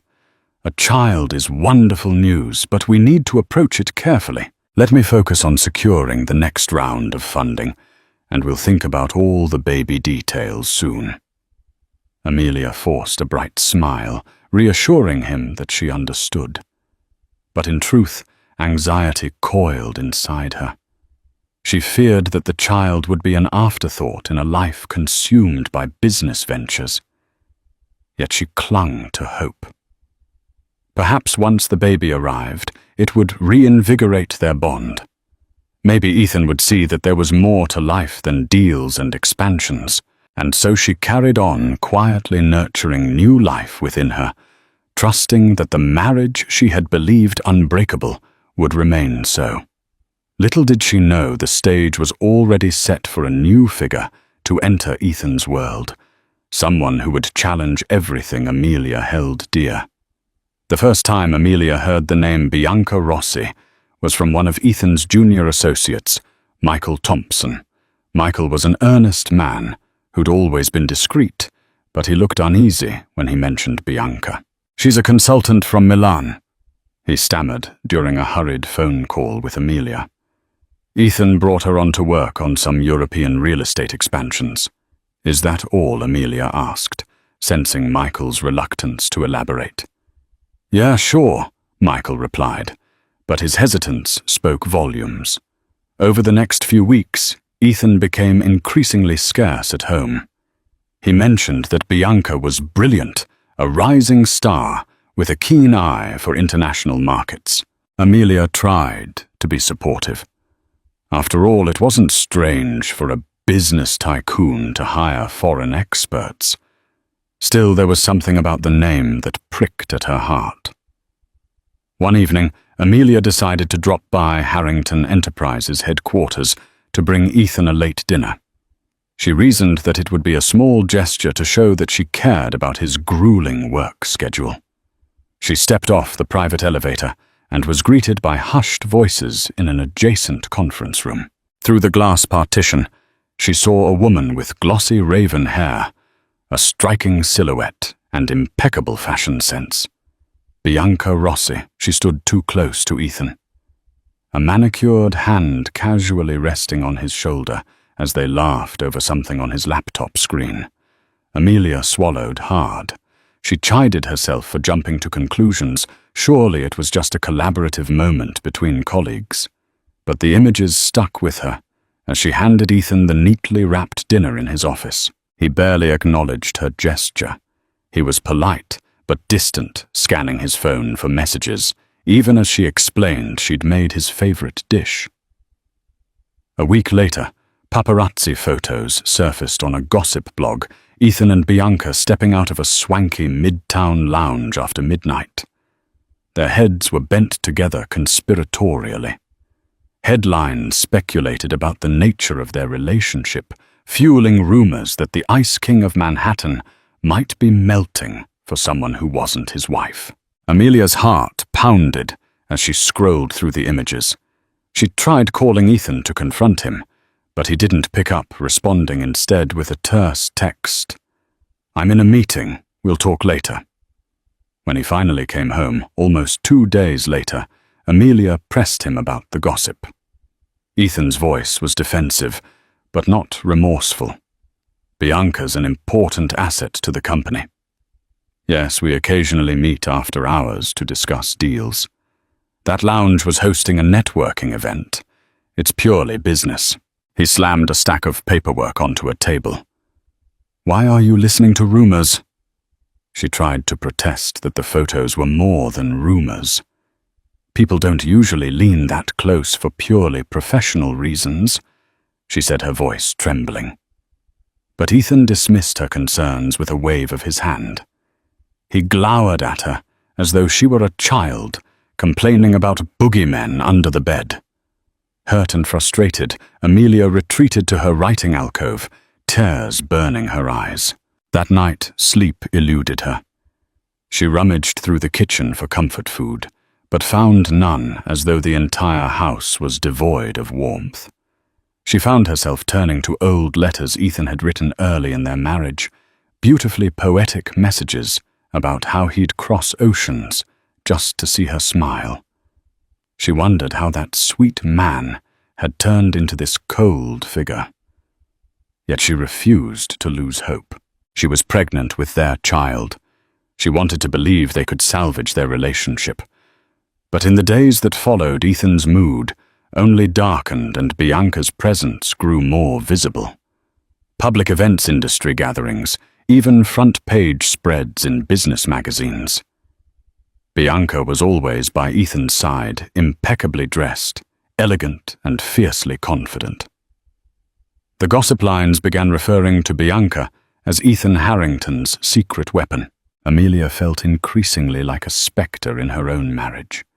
Her parents urged her to consider a separation, but Amelia couldn't fathom raising her unborn child alone. She told herself, "I vowed to stand by him in sickness and in health." Maybe this is the sickness part, a sickness of the heart. She resolved to give him one more chance to come clean, to choose his family over his ambition. Little did she know, the confrontation that awaited her would leave her homeless, destitute, and questioning whether she ever truly knew the man she married. Amelia's breaking point came on a balmy summer evening. She had reached her 6th month of pregnancy, her belly now unmistakably round. She still tried to maintain a semblance of normalcy, attending prenatal checkups, reading baby books, and preparing the penthouse for the child she still prayed Ethan would embrace. One night she decided to confront him directly face to face, without anger or accusations. She wanted them to speak candidly, to air out the tension and begin rebuilding. She planned a simple dinner, lighting fragrant candles reminiscent of their early romance. At first, Ethan didn't come home at his usual time, so she texted him, "We need to talk. Please come back soon." To her relief, Ethan arrived, but he wasn't alone.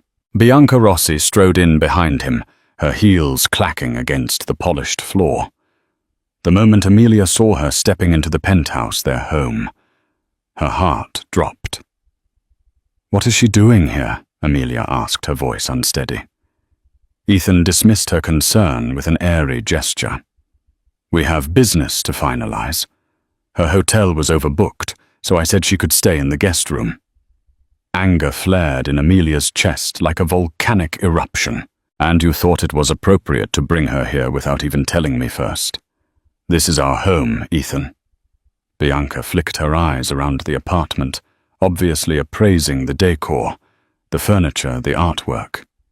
In that moment, Amelia felt like a stranger in her own life. Ethan sighed.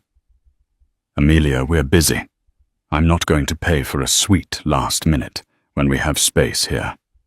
Fury mingled with sorrow. The carefully prepared dinner sat on the table, the candles flickering ominously.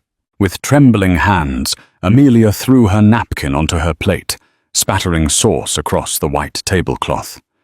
"You claim it's all business, but do you have any idea what this looks like? The rumors, the pictures, the way you've been ignoring me." Bianca cleared her throat, stepping closer to Ethan as though to defend him. Amelia felt an invisible line being crossed. "Mrs. Harrington," Bianca said smoothly, "Ethan and I respect you, but we're professionals and we stop." Amelia cut her off. "I'm talking to my husband. You stay out of this." For the first time, a flicker of guilt passed across Ethan's face. But it was fleeting. His brow hardened. "You're overreacting. Bianca is an integral part of my European expansion. Don't embarrass us by being insecure." His words sliced through Amelia's hope like a blade. Amelia stared at him, tears threatening to overflow. "I'm 6 months pregnant, Ethan. You're never here. You dismiss me every time I mention our future. And now, you bring her into our home. I'm not being insecure. I'm being realistic about what's happening right before my eyes." Ethan's expression turned glacial. "Then maybe you need to leave if you can't handle how I run my business." "Are you throwing me out of my own home?" Amelia asked, incredulity sharpening her voice. "It's my property," Ethan snapped. "All of it is in my name. If you're going to cause a scene, maybe you should go cool off somewhere else." The shock nearly stole Amelia's breath. This was a man she had trusted with her life. Feeling her heart hammering, she grabbed a small duffel bag from the closet and began stuffing it with essentials. Her tears came in hot, humiliating waves, but she refused to let them see her crumble completely. She paused by the door, turning back to Ethan one last time. "I'm pregnant with your child," she whispered. "Does that mean anything to you?"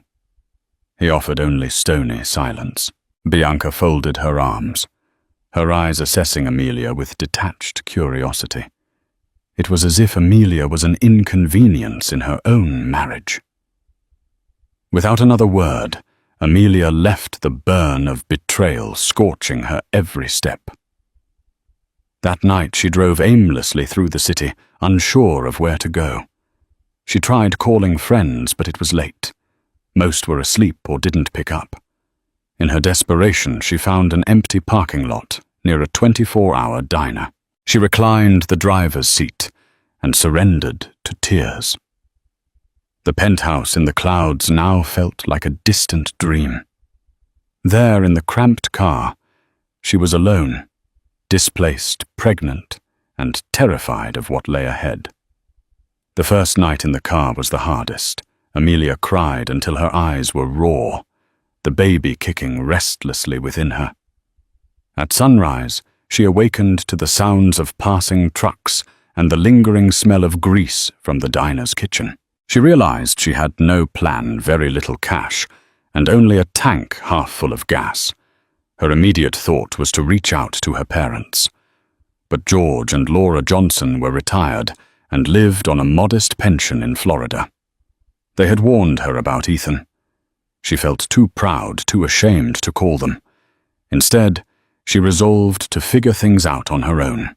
With her phone battery waning, she scrolled through her contacts and called Elizabeth Chamberlain, an old friend from college who lived across the river in Brooklyn. "Elizabeth first.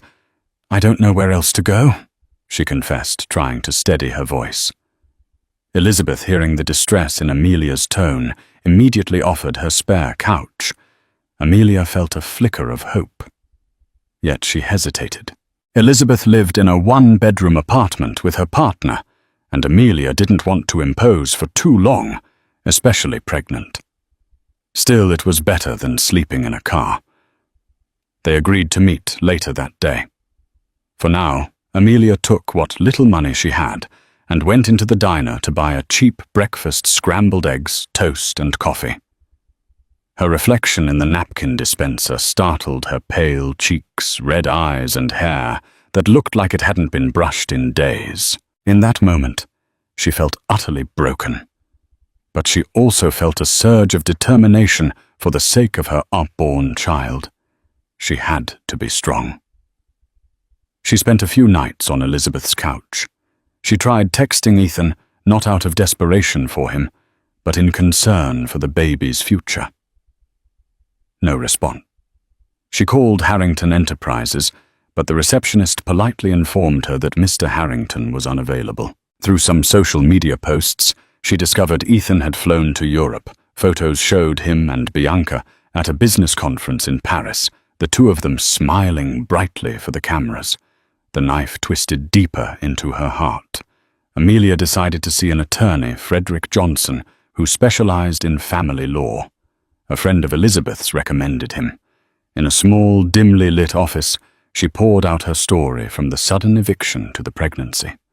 Frederick listened sympathetically. "He can't just throw you out like that," Frederick said firmly. "Legally, you have marital rights. And given your pregnancy, the court will strongly favor your interests if you pursue spousal support."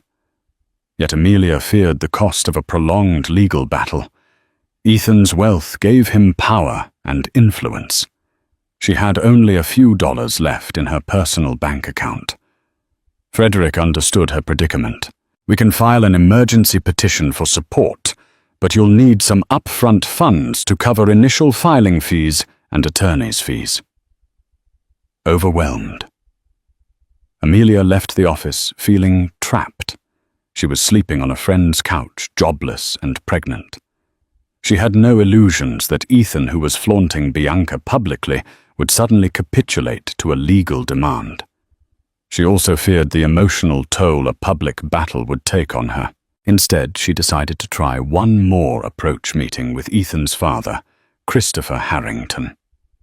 Christopher was once a towering figure in Ethan's life, a strong-willed man who believed in family above all else. Amelia hoped that if she told him what had happened, he might intervene. She dialed Christopher's private number and left a voicemail explaining the situation in as calm a tone as she could manage. A week passed.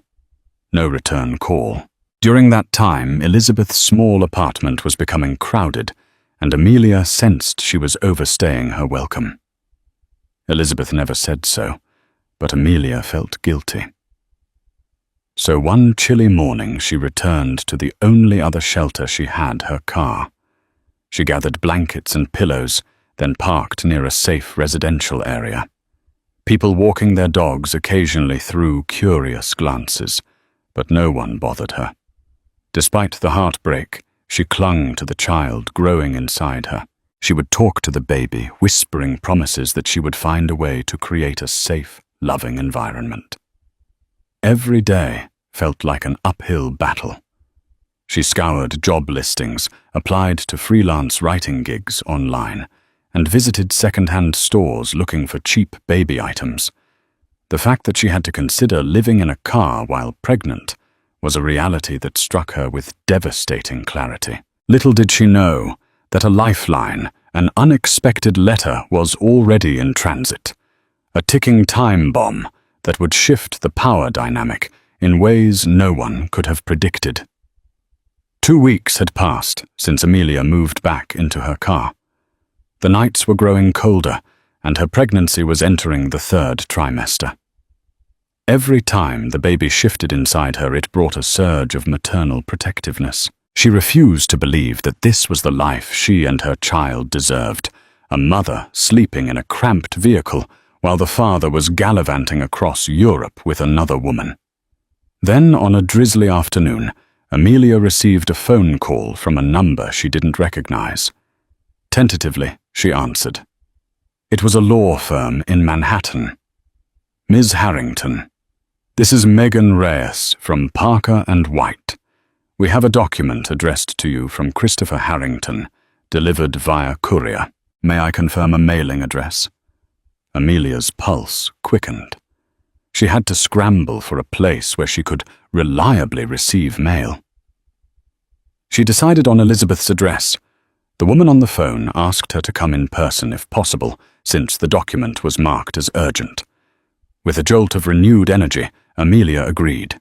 The next day she dressed in her cleanest clothes, an old maternity dress that still fit, and took a train into Manhattan. Despite her precarious situation, stepping back into the bustling city felt like stepping onto a stage she used to dominate, if only in the glow of her husband's success. At the law firm's reception, a neatly dressed paralegal handed her a thick, sealed envelope. Mr. Christopher Harrington requested we give this to you. Our understanding is that it's quite important. If you have any questions after reading it, don't hesitate to contact our office. Heart pounding, Amelia thanked her and retreated to a nearby cafe. She ordered a small tea and sat in a corner booth, carefully tearing open the envelope. Inside she found several pages, a letter handwritten by Christopher Harrington, and attached to it a formal legal document. She scanned the letter first. Dearest Amelia, I've learned of your unfortunate circumstances.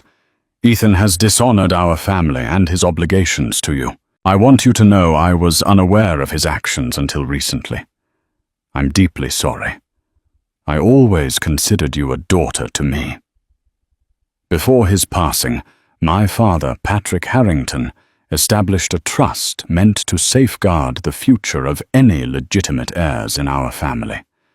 I have added an addendum to this trust, legally guaranteeing specific rights to you and your child. Ethan may believe everything is in his name, but our family's estate carries weight beyond his personal empire. Enclosed you will find the official documents. Please do not hesitate to use them. I have already instructed my attorneys to stand by you if you decide to act on your rights. Ethan may have built his fortune, but he has no power to override this trust set in place by his grandfather. Yours sincerely, Christopher Harrington. Amelia's eyes widened in disbelief. She flipped to the legal documents which detailed how the Harrington family trust was structured. It specified that any grandchild of Patrick Harrington, Ethan included, would need to abide by certain moral stipulations to retain control of the estate. In the event of marital disputes, if a child was on the way, the spouse here, Amelia, could assert a claim to the trust's disbursements to ensure the well-being of the heir. Christopher had made an additional clause, naming Amelia as a beneficiary, directly ensuring that if Ethan violated the terms of their marriage, Amelia would have a powerful claim. Her hands trembled. Suddenly, a surge of conflicting emotions welled inside her relief. Gratitude, but also anger. Anger that Ethan had left her destitute, possibly assuming his power was absolute, when in reality his father had the foresight to protect Amelia's future. She reread the letter multiple times, tears forming in her eyes. This was the lifeline she desperately needed. But she also realized the magnitude of the decision before her. Using this trust would ignite a legal firestorm. Ethan would see it as a direct challenge to his empire. She recalled Frederick Johnson's warning about the cost of legal battles. Perhaps with Christopher's backing, she wouldn't be alone. She carefully tucked the documents into her bag, her mind swirling with possibilities. For the first time in weeks, she felt a spark of hope. She saw a path to regaining her dignity, ensuring her child would never again be forced to sleep in a car. Yet she couldn't shake the nervous anticipation. Facing Ethan would require more than just legal documents. She would need the emotional fortitude to stand up to a man she once adored, a man who still had the power to break her heart with just one look. But for the sake of her unborn child, she vowed to do whatever it took. Armed with Christopher's letter and the legal documents, Amelia arranged an urgent meeting with Frederick Johnson. She felt a surge of empowerment, stepping into his office, a far cry from her previous visit when despair weighed her down. Frederick's eyes widened as he flipped through the paperwork. This trust is solid ironclad, really. Patrick Harrington set it up decades ago to protect future generations. Christopher's addendum seals the deal for you. You can legally claim spousal support, living expenses, and even a portion of the family estate. If Ethan contests this in court, he'll face an uphill battle. Amelia felt tears of relief. So you're saying he can't just ignore me? Frederick nodded. Exactly. And based on the terms, if Ethan doesn't comply, he risks forfeiting a significant chunk of his inheritance and future claims. That's the last thing he wants. With newfound determination, Amelia gave Frederick the green light to file a formal claim. She couldn't return to living in her car, especially with her due date inching closer. Frederick drafted a letter to Ethan and Harrington Enterprises, a copy to Christopher Harrington, and an additional filing for the family court. The gist was clear. Amelia sought immediate financial support and housing in line with the Harrington Trust. News traveled quickly through the corporate grapevine. Within days, Ethan called. Amelia's heart pounded when she saw his name flash on her phone. She let it ring a few times, steadying her nerves before finally picking up. "What the hell do you think you're doing?" Ethan growled. "Defending myself and our child," Amelia replied, trying to keep her voice steady. She clutched the phone tightly. "You had no right to drag my father into this. I didn't drag him into anything. He reached out to me, Ethan. He knows what you did, and he's not going to let you ruin me or your child." Silence crackled over the line, thick with tension. "This is a private matter. You want to bankrupt me with lawyers. Fine. But don't forget, I have more resources than you can fathom." Amelia mustered a courage she'd never felt before. "I don't want your money, Ethan. I want security for our baby and a roof over my head. You left me with no other choice." She hung up before he could respond. Emotion flooded her, but she felt a sense of triumph for standing up to him. Frederick assured her that legally, Ethan would have little room to maneuver. If he tried to intimidate her or withhold financial assistance, the courts would rule in her favor. Days later, she got a surprising phone call from Christopher himself. "Amelia, my dear, I'm so sorry for everything you've endured," he said in a weary voice. He offered her a place in his countryside estate, but she hesitated. She wasn't sure if she wanted to live under the same roof as the Harrington patriarch, even if he was supportive. However, Christopher insisted it was large enough to offer privacy and comfort. "Think of it as a temporary solution until the legalities are sorted," he suggested. Reluctantly, Amelia agreed. Within a week, she was on a train, heading to the Harrington countryside estate. A sprawling mansion set amidst rolling green hills. The estate's caretaker, Edward Carlyle, greeted her warmly and showed her to a cozy suite. It felt surreal to step into such luxury after weeks sleeping in a car and crashing on couches. She was grateful, but her nerves jangled at the idea of crossing paths with Ethan. Christopher was there, looking older than Amelia remembered, his hair thinning and shoulders stooped. He embraced her, gently, tears in his eyes. "I never wanted this, dear. Ethan's lost his way. You have my full support." Yet every corner of the mansion reminded Amelia of the Harrington name of the man she once believed was her forever. The nights were restless, haunted by memories of their early romance. She tried focusing on the future, on the baby, on the glimmer of justice the documents promised. Soon enough, Ethan would have to face reality. The trust demanded it, and so did she. Little did Amelia know, Ethan and Bianca were already concocting a plan to deflect her legal claims to preserve their own interests in the Harrington Empire. The battle lines were drawn, and the stage was set for a confrontation that could fracture the Harrington legacy once and for all. Amelia's first morning at the Harrington countryside estate was a mixture of eerie calm and underlying tension. She awakened to bird song drifting through the open windows and a gentle knock at the door from one of the estate's housekeepers who brought breakfast on a silver tray. Just weeks ago, Amelia had been scrounging for cheap diner meals and dozing fitfully in her sedan.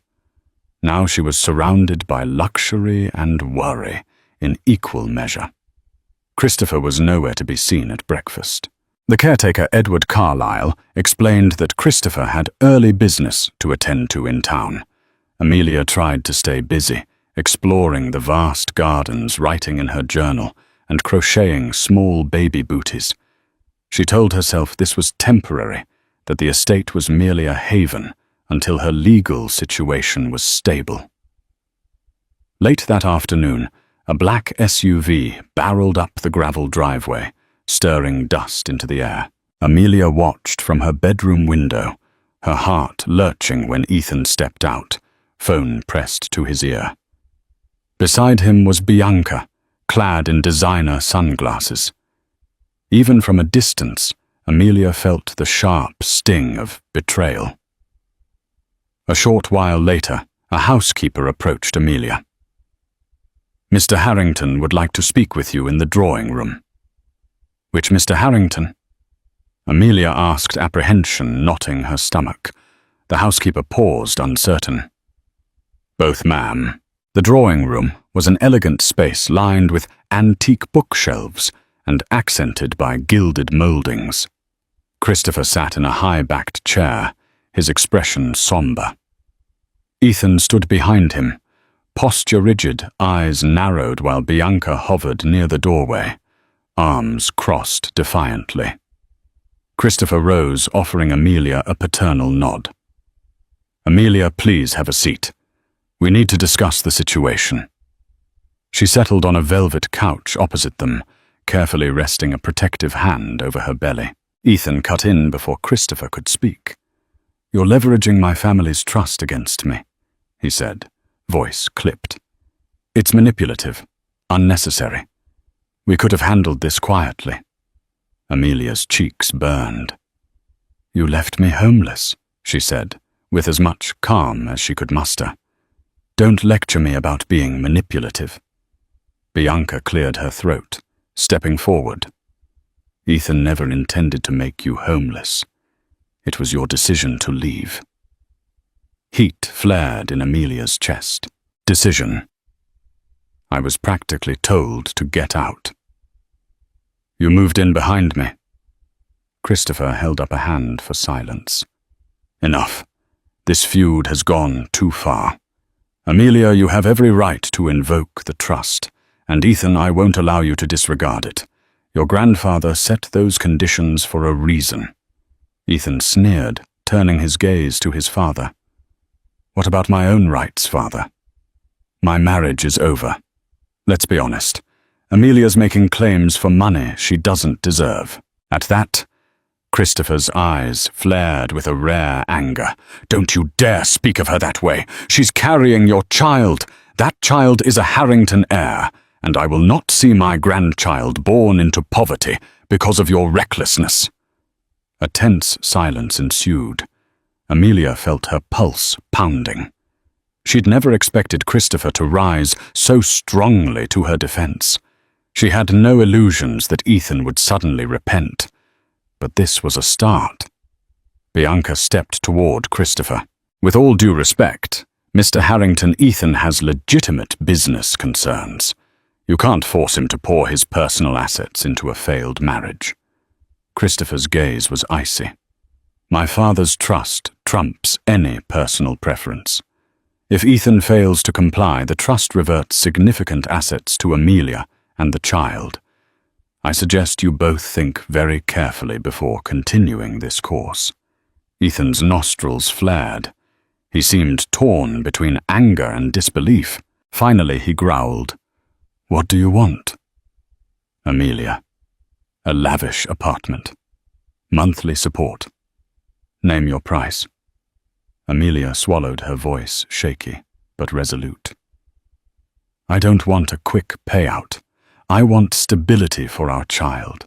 I want you to fulfill your responsibilities as a father." Bianca snorted. "This is just a money grab." Christopher shot her a glare. "You are a consultant, Miss Rossi. This is a family matter. I advise you to remain silent unless spoken to." The tension in the room escalated to a palpable heat. For a moment, no one spoke. Then Christopher turned to Amelia. "I have some ideas on how to proceed that protect you and the baby. Let's discuss them privately. Ethan, Ms. Rossi. I believe you have other matters to attend to." Ethan looked like he wanted to protest, but Christopher's unyielding stare left no room for argument. Muttering under his breath, Ethan exited, Bianca trailing behind. As they left, Ethan glanced back at Amelia, a complex blend of anger and regret flickering in his eyes. But the moment was fleeting. And so, with Ethan's father by her side, Amelia found herself on the brink of reclaiming her life. The question now was how far Ethan would go to resist the trust's stipulations, and whether she could endure the next phase of this battle without losing herself in the process. Over the next several days, Christopher arranged for Amelia to meet with top financial advisors and attorneys who specialized in family trusts. The Harrington estate felt like a fortress in the midst of a brewing storm, and Amelia found an unexpected ally in the patriarch who once seemed remote and intimidating. Meanwhile, Ethan and Bianca confined themselves to a wing of the estate typically reserved for guests. Gossip buzzed among the household staff about the tension between father and son. Some whispered that Bianca was urging Ethan to contest the trust or find a loophole that would invalidate Amelia's claim. Others said Ethan had grown suspiciously quiet, possibly realizing just how much he stood to lose. In one particularly frank conversation, Christopher revealed the backstory of the trust. My father Patrick witnessed many tragedies in his life. Siblings who fought over money, relatives who ignored their responsibilities. He wanted to ensure that any future Harrington would never suffer due to greed. That's why he made the trust so ironclad. Christopher sighed. Ethan used to understand this. When he was younger, he was driven, yes, but also kind. I don't know when he lost that compassion. Amelia listened, tears forming in her eyes. She thought back to the early days in the penthouse, to the man who wrote her love notes and made her feel cherished. Maybe he can still find it. She offered weakly, though she wasn't sure she believed her own words. At night, she lay awake in the grand four-poster bed, baby shifting inside her, reminding her of the stakes. Part of her wanted to run away from the entire toxic situation and never look back. But she had to secure her child's future, and the trust gave her the leverage to do so. On the fifth evening, a discreet knock came at her door. To her surprise, it was Ethan alone, looking disheveled. His usual polished facade had cracks. Dark circles lined his eyes. For a moment, Amelia flashed back to the old Ethan, the one who used to earnestly share his dreams with her.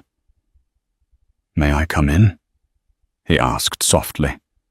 She hesitated, but stepped aside. He entered, glancing around the room. "Could we talk?" His tone was unexpectedly calm, disarming her. Amelia led him to a small sitting area. She perched on the edge of a brocade chair, while Ethan hovered awkwardly. She braced herself for manipulation or anger, but what she saw in his eyes was something different. Regret, maybe even shame. "I never wanted to hurt you," he began, voice barely above a whisper. Things got out of hand. The business deals, the travel, the pressure, it was overwhelming. And Bianca, she made me feel powerful in a way I haven't felt in a long time. Amelia clenched her jaw. "Powerful enough to throw your pregnant wife out onto the street." He winced. I regret that. I was angry and I lashed out. It was cruel. And now, with the trust, I realize what I stand to lose. This estate, my entire inheritance, my reputation. It's all at risk. She studied him, noting the order of his words. Estate inheritance, reputation only. Then, after all, that did he mention the personal cost? Is that your only concern? Your money. His eyes flickered. "No. I'm here because I'm worried about you, about our child. Let's reach an understanding. I can't deal with the stress of a legal battle right now. Let's come to terms, settle this quietly." Amelia felt a surge of disappointment. So it was about a deal, not a genuine apology or reconciliation. And what would your terms be, Ethan?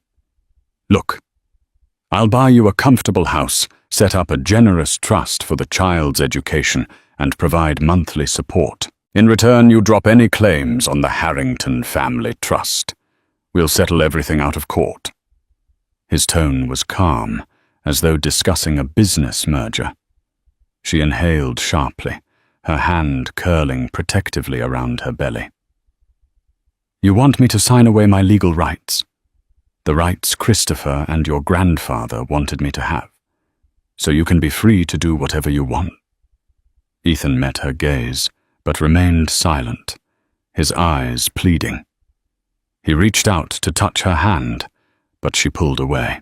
A wave of conflicting emotions crashed over her heartbreak, anger, nostalgia for what they once shared. Quietly, Amelia stood. "Get out," she said, her voice trembling. "I'm not a business deal. You can't buy our child's security just to protect your empire." Ethan lingered for a moment, eyes searching hers. She wondered if he'd say something heartfelt, something that might spark hope. But he merely nodded, jaw clenched, and retreated from the room, leaving Amelia alone once more in the hushed corridors of the Harrington estate. When she finally sank back onto the bed, tears brimmed in her eyes. She realized the man she'd married was truly gone. All that remained was a millionaire, desperate to salvage his ego and empire. And yet, despite the pain, Amelia felt a steady resolve. She would not betray the trust Christopher had shown her, nor would she abandon her child's rightful claim. The final showdown was inevitable. The morning after Ethan's late-night visit, a storm brewed in the early dawn sky. Thunder rumbled across the estate's rolling hills, a fitting backdrop to the mounting tensions inside. Bianca wasted no time seizing an opportunity to confront Amelia. She cornered her near the estate's library, where Amelia was paging through a parenting guide. "You're using this baby as leverage." Bianca spat, her accent sharpening her words. "It's disgusting." Amelia glanced up, calm despite the fury surging in her. "You have no idea what I've gone through. Don't pretend you're innocent. You helped push me out of my own home." Bianca smirked. "Ethan would have left you eventually. You're not on his level. You never were. This baby is just your golden ticket, isn't it?" Those words struck a nerve. For a moment, Amelia considered unleashing all her anger, but she remembered Christopher's advice to keep her composure. She took a measured breath. "If I wanted gold, I could have stayed in the penthouse pretending everything was fine. But I won't let your greed or Ethan's pride jeopardize my child's future." Bianca bristled, but before she could retort, Christopher's voice echoed from the hallway. "Bianca, a word!" He stood in the doorway, arms folded. With one last glare at Amelia, Bianca clicked her heels out of the library, trailing after Christopher. Amelia closed the parenting guide, her heart hammering. She felt an odd sense of gratitude that Christopher had intervened, even if it wouldn't end Bianca's hostility. That afternoon, the storm finally broke, rain lashing the estate. Amelia sat by a large window, watching lightning fork across the sky. She wondered how she'd ended up here, once deeply in love, now locked in a legal and emotional battle. She whispered a silent prayer for the baby's well-being, determined to keep the child safe no matter what came next. By evening, Frederick Johnson arrived braving the storm to deliver urgent legal papers. "We have confirmation that Ethan's attorneys are preparing a countersuit," he told Amelia as they sat in a study. "They're claiming you abandoned the marital home willingly, and that any request for trust disbursements is an overreach. They also aim to question the paternity of the child." Amelia's stomach churned. "Paternity? Ethan knows this is his baby." Frederick sighed. "They're using it as leverage. If they can stall the proceedings, they might pressure you into an unfavorable settlement." Tears of rage blurred Amelia's vision. "This is insane. They're willing to smear me like that." Frederick nodded solemnly. "Yes. But don't worry. We'll counter their claims with medical records, witness statements, whatever it takes. You have Christopher and the trust documents on your side." After Frederick left, Amelia paced her sweet adrenaline roaring in her veins. She couldn't fathom how the sweet man she'd married had devolved into someone who would question her integrity and the paternity of their child. The betrayal felt even sharper than the day he'd thrown her out. It was during this restless night that Christopher knocked on her door. The older man looked weary. "May I come in?" She nodded, stepping aside. He sank into an armchair, pressing a hand to his temple. "I'm sorry for the legal circus. I've tried speaking sense to Ethan, but Bianca's influence runs deep.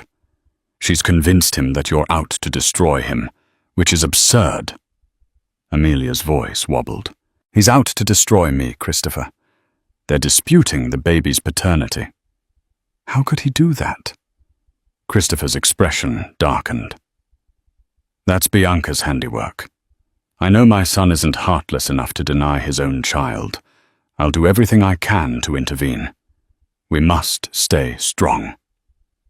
Lightning flashed outside, illuminating Christopher's tired features. In that moment, Amelia realized he carried a burden almost as heavy as her own, watching his son destroy not only his marriage, but his morality in pursuit of superficial power.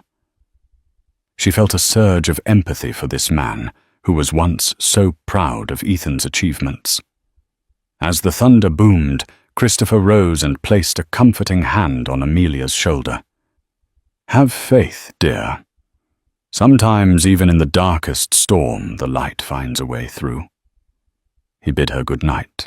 Amelia sat by the window for a long time afterward, her mind swirling with memories both sweet and bitter.